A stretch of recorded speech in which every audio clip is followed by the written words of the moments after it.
Assalamualaikum dan salam sejahtera saudara. Anda bersama saya Nurul Aliz Aidi Akhbar untuk Berita Tengah Hari edisi 27 Jun 2020.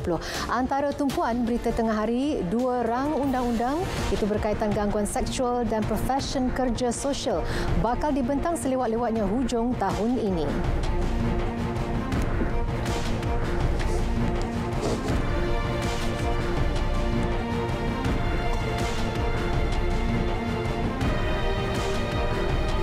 Baiklah, sebelum ke laporan tajuk utama, kami mulakan dengan perkembangan ini.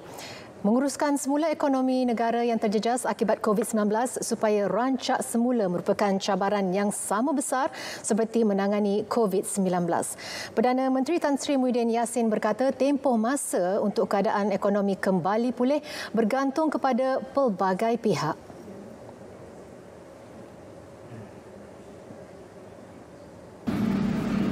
Sebab itulah saya tak nak cerita pasal politik.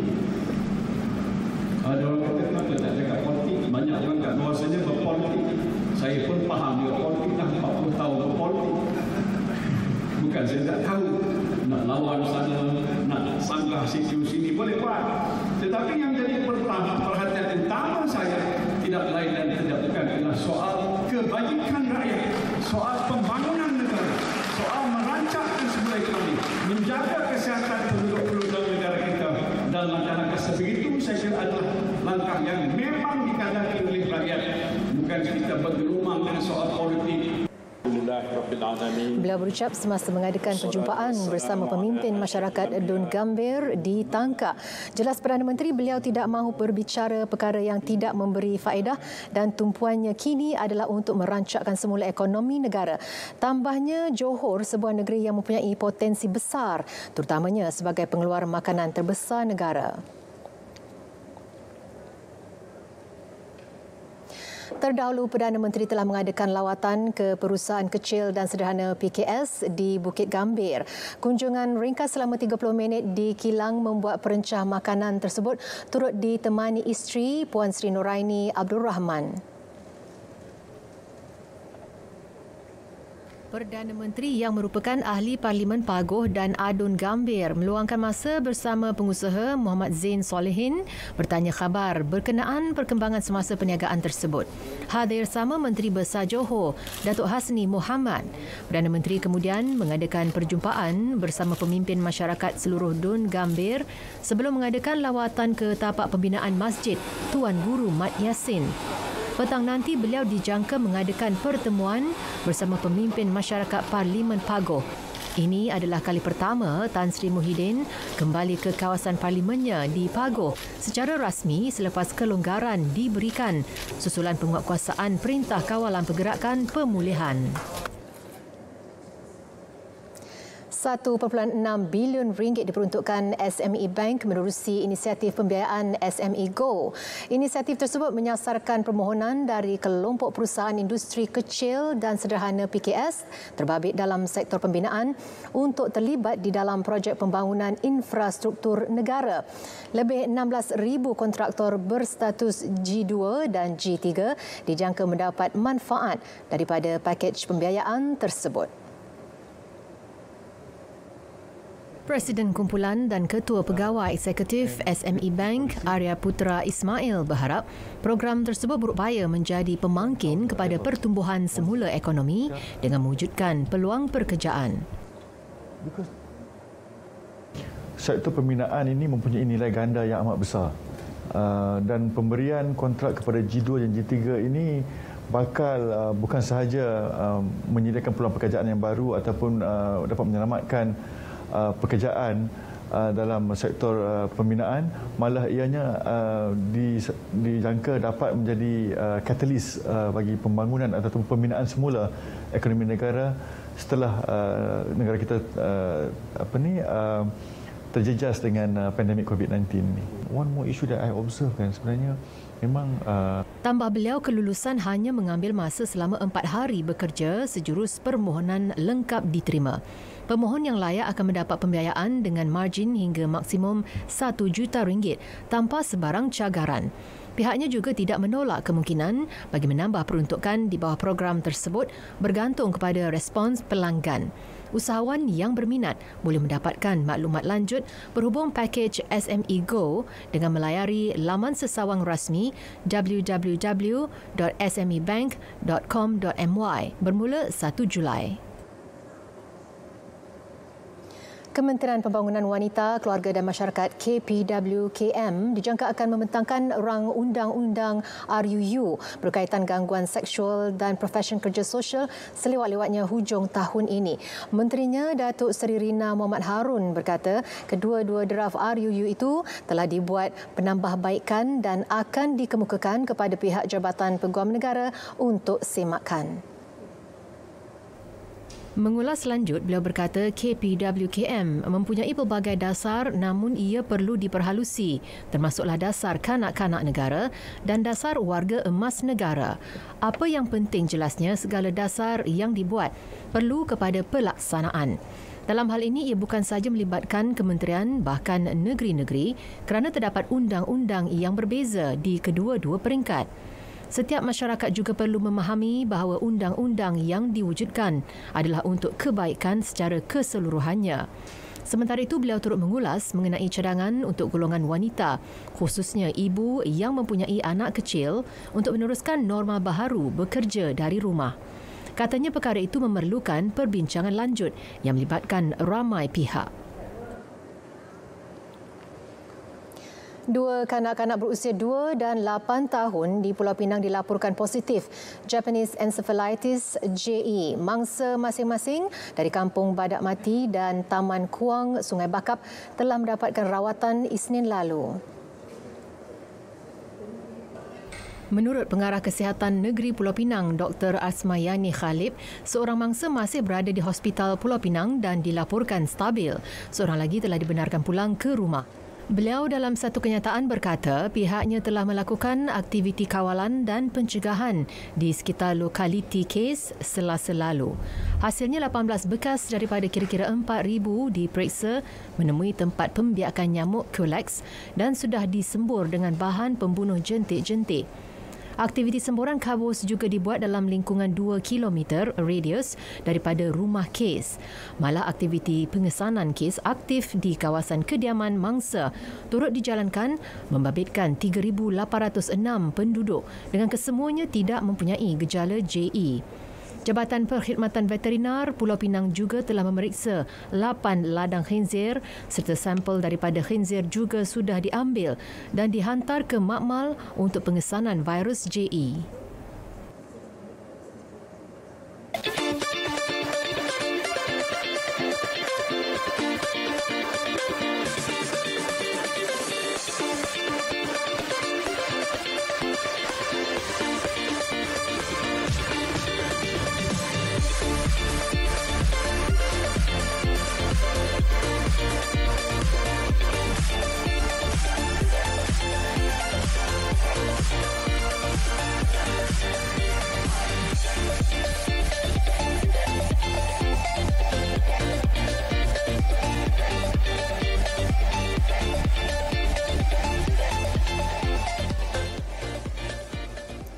Saudara, hari ke-8 kempen pilihan raya kecil PRK Dun Chini menyaksikan semakin ramai pemimpin tertinggi BN turun padang untuk membantu dan memberi sokongan kepada calon parti berkenaan.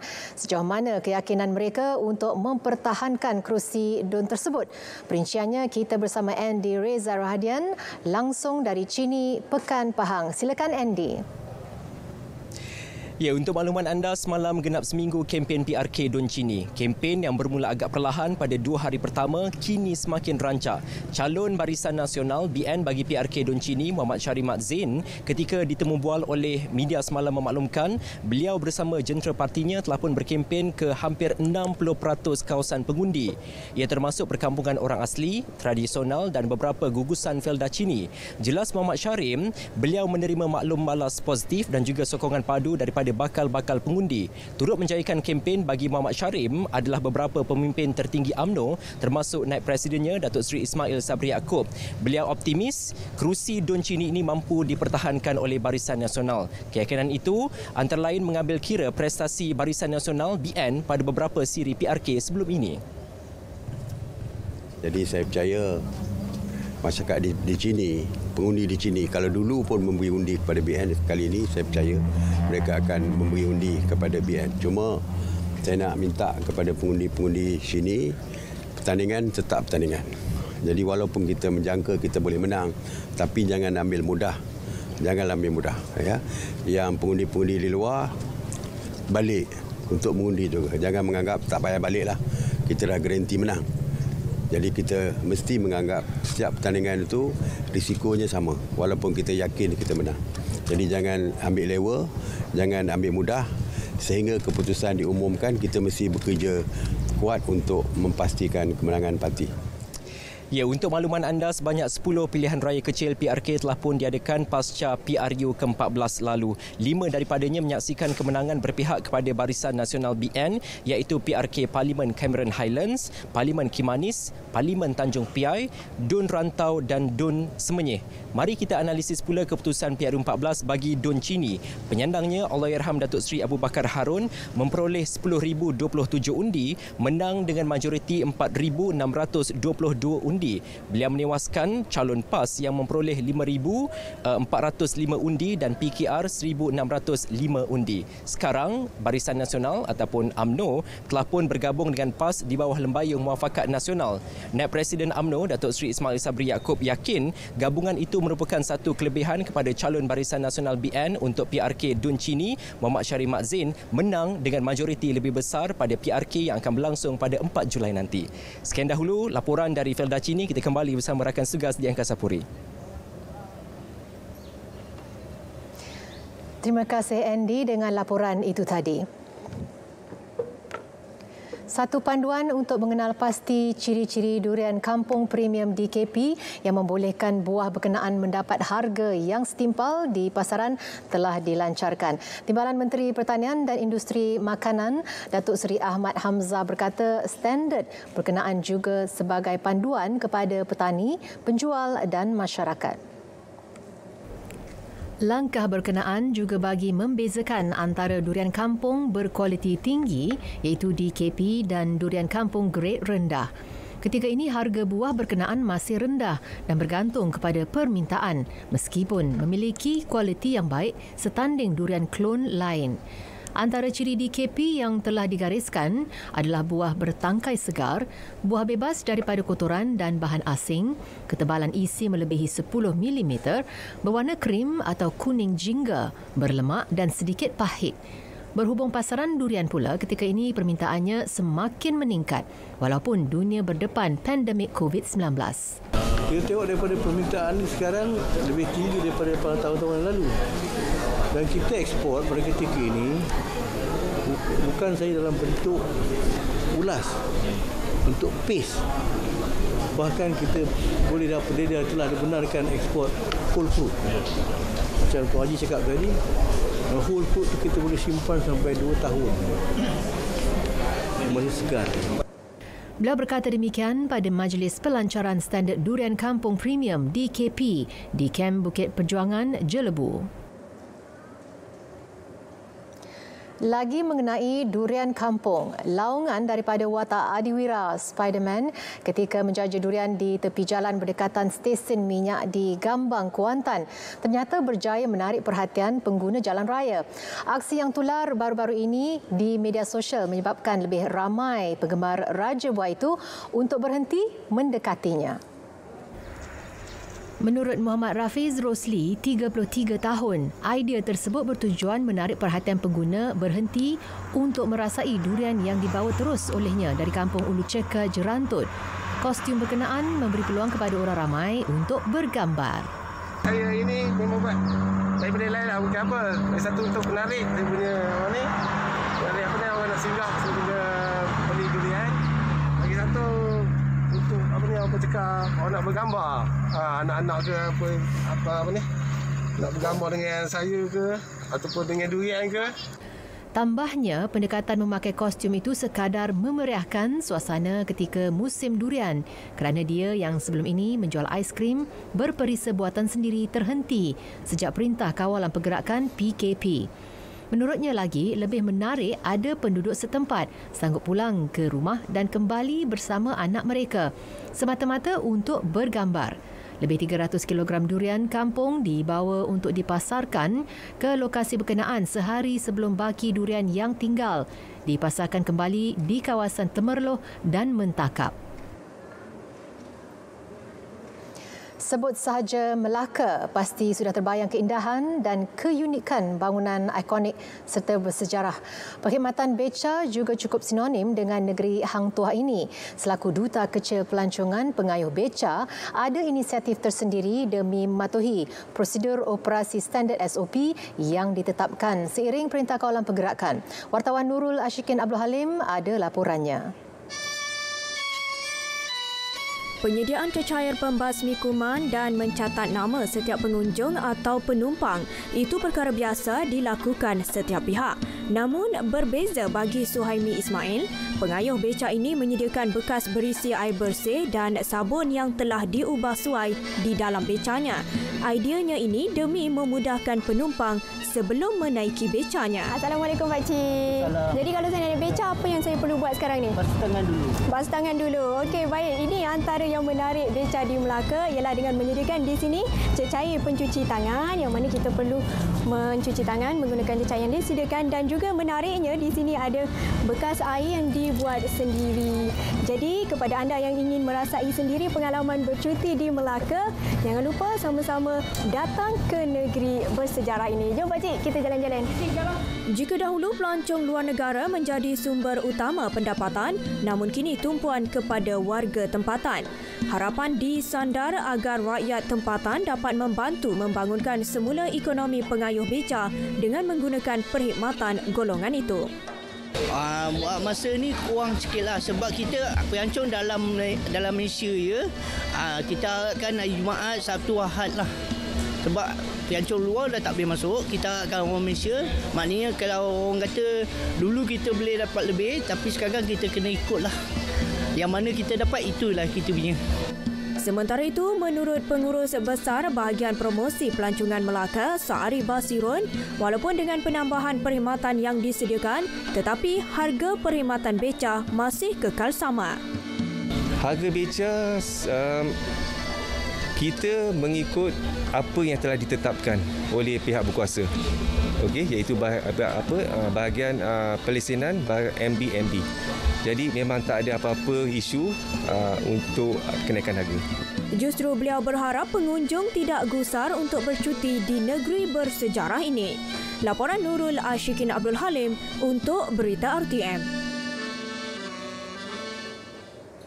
Kita beralih ke perkembangan banjir di Johor. Jumlah penduduk terjejas masih kekal 241 orang melibatkan 63 buah keluarga sehingga 11 pagi tadi. Exco Kesihatan dan Alam Sekitar R. Vidyanathan berkata 4 pusat pemindahan sementara masih dibuka. Seramai 150 penduduk terjejas melibatkan 41 keluarga ditempatkan di 2 PPS di Muar. Manakala di Batu Pahat 2 PPS menempatkan 91 orang daripada 22 buah keluarga.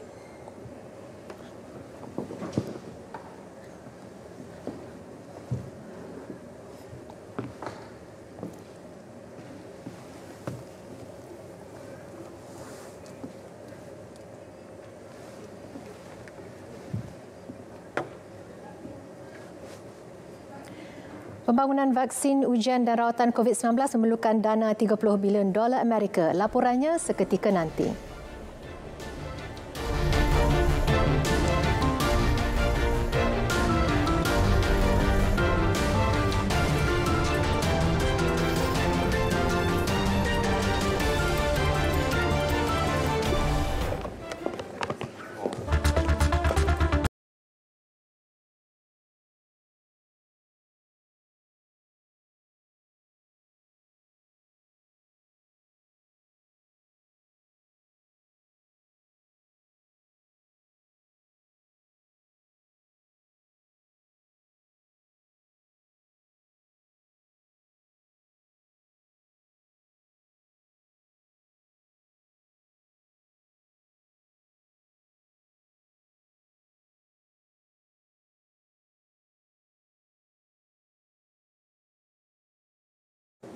$30 bilion Amerika diperlukan bagi mempercepatkan usaha membangunkan vaksin, ujian dan rawatan COVID-19. Pertubuhan Kesihatan Sedunia WHO menjelaskan setakat ini $3.4 sudah diperoleh dan tambahan $27.9 bilion lagi diperlukan dalam tempoh 12 bulan.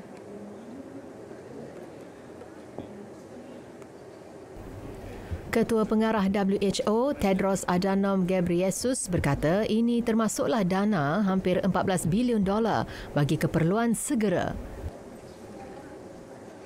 It's clear that to bring COVID-19 under control and to save lives, we need effective vaccines, diagnostics and therapeutics in unprecedented quantities and at unprecedented speed. Tambah beliau lagi, pembangunan vaksin dan rawatan adalah untuk semua. Dana berkenaan diperlukan untuk memastikan 500 juta ujian dan 245 juta rawatan untuk negara berpendapatan rendah dan pertengahan menjelang 2021. WHO juga menyasarkan 2 bilion vaksin dihasilkan hujung tahun depan. Jumlah kes COVID-19 kini melebihi 9.7 juta orang dengan merekodkan 492 kematian.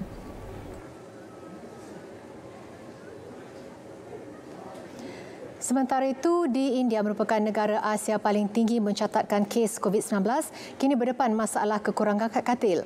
Bagi mengatasinya, cardboard telah dijadikan sebagai katil untuk merawat mereka yang dijangkiti virus. Sementara itu, menurut mereka katil cardboard Vikram Dhawan, pihaknya menggunakan material berkenaan kerana virus mampu bertahan 24 jam pada permukaan cardboard berbanding besi, plastik atau kayu iaitu antara 3 hingga 4 hari.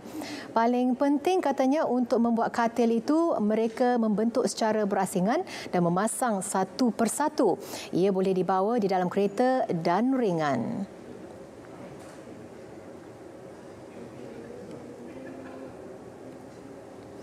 Menjadi belia yang tinggal di bahagian selatan Tunisia sering dikaitkan dengan pengangguran. Tanggapan seumpama itu dinafikan kerana ramai dalam kalangan mereka sebenarnya mengimpikan bekerja di sektor tenaga. Jumlah penganggur di Tunisia sangat tinggi dengan 30% yang majoritinya adalah golongan belia. Menetap di Bandar Tatawin yang berada 550 km di selatan ibu negara Tunisia iaitu di pintu gurun Sahara. درجين تلقى كهرباء بتاع البترول البرادة هزة ناس قرة هزة ناس برانية هزة ناس من جابس ورد غادي يخدموا قدانا وعلاش انا ما نخدموش كي جينا حكينا معاهم قلنا علاش ما نخدموش قالنا ما كمش ما يحلوا لنا تكوين نقروا فيه عام عامين للشباب وبعد تالي نمشوا نخدموا وش يحلوا لنا بيخطب تحب معناها مصاريف في الخطبه وبعد تالي تجهيزات مراحل من اللي تبداها من الدار للجهاز وكذا وكذا وكذا كيفاش يعني باش نحضر الدنيا هذه كل وانا عاطل العمل ما عنديش باش الحرقه بالنسبه 99% لان الشباب تطاوين الحرقه حل كي يخرج برا يقول لك نخدم نهاري ب50 يورو خلي ما نخدم هنيكاتي الشهر نتاعي ما يفوتش 500,000. Sekolah-sekolah di kawasan berkenaan juga terabai, malah universiti di bandar berhampiran menawarkan kursus yang terhad tidak seperti di tempat lain seperti kejuruteraan dan perubatan. Dalam tempoh beberapa minggu, golongan penunjuk perasaan mengadakan protes, membuat sekatan jalan raya dan menghalang kemasukan lori tangki minyak dry memasuki kawasan pedalaman.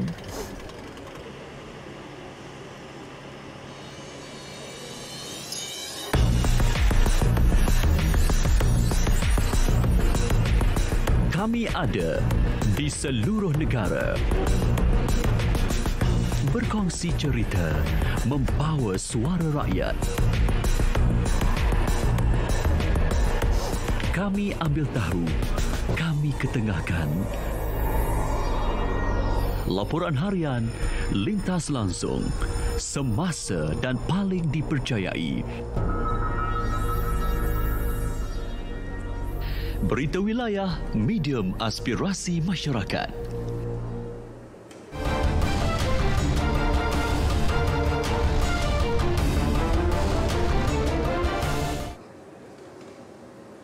Saudara, kita beralih ke perkembangan sukan. Perkembangan La Liga. Jurulatih Barcelona, Quique Setién, berkata beliau tidak dimaklumkan oleh kelab mengenai perancangan Arthur Melo untuk meninggalkan The Catalan Giants dan berpindah ke Juventus. Sebaliknya, Setién masih meletakkan harapan tinggi terhadap Arthur untuk terus beraksi bersama Barca. Beliau berharap kekecohan itu tidak akan menjejaskan momentum pemain tengah itu dan dapat mempamerkan aksi cemerlang. Media Spanyol dan Itali melaporkan pemain berusia 23 tahun itu akan melangkah ke kelab pendahulu Serie A berkenaan, sementara Miralem Pjanic akan berpindah ke kelab lain. Malah ada yang melaporkan perjanjian itu menyaksikan Juventus perlu membayar Barca 10 juta euro dan Arthur sudah pun bersetuju dengan syarat ditetapkan Juve. Tegas Setién, beliau tidak pasti sekiranya Arthur akan berpindah berikutan sebahagian merasakan adalah lebih baik mengekalkan pemain itu bersama Barca oleh kerana usianya yang muda. Yang pasti, Arthur akan bersama Barca sehingga tamat musim ini. The Catalan Giants kini menghuni tangga kedua La Liga berkongsi 68 mata dengan pencabar Real Madrid.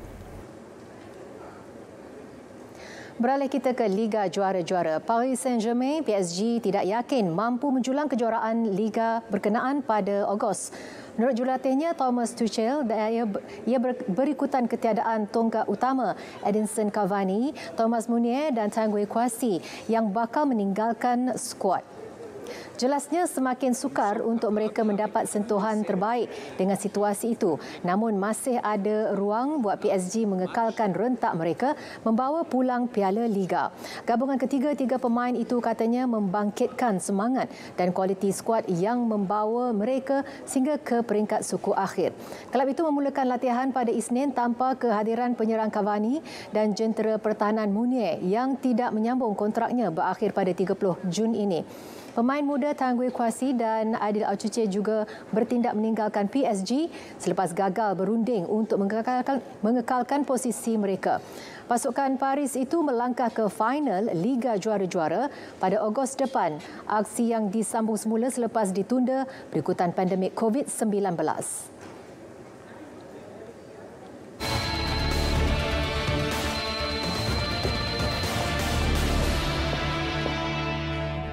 Dalam menjalani kehidupan norma baru, semakin ramai rakyat Malaysia memilih untuk menggunakan pembayaran tanpa sentuh atau contactless payment. Untuk menggalakkan penggunaan perkhidmatan ini melalui program e-penjana yang bernilai RM750 juta, kerajaan akan mengkreditkan RM50 ke dalam akaun e-dompet pengguna. Dan ini akan dipadankan dengan tambahan voucher, pulangan tunai dan diskaun berjumlah RM50 Malaysia daripada syarikat khidmat e-dompet. Inisiatif ini yang akan bermula pada bulan Julai 2020 akan memanfaatkan 15 juta rakyat Malaysia.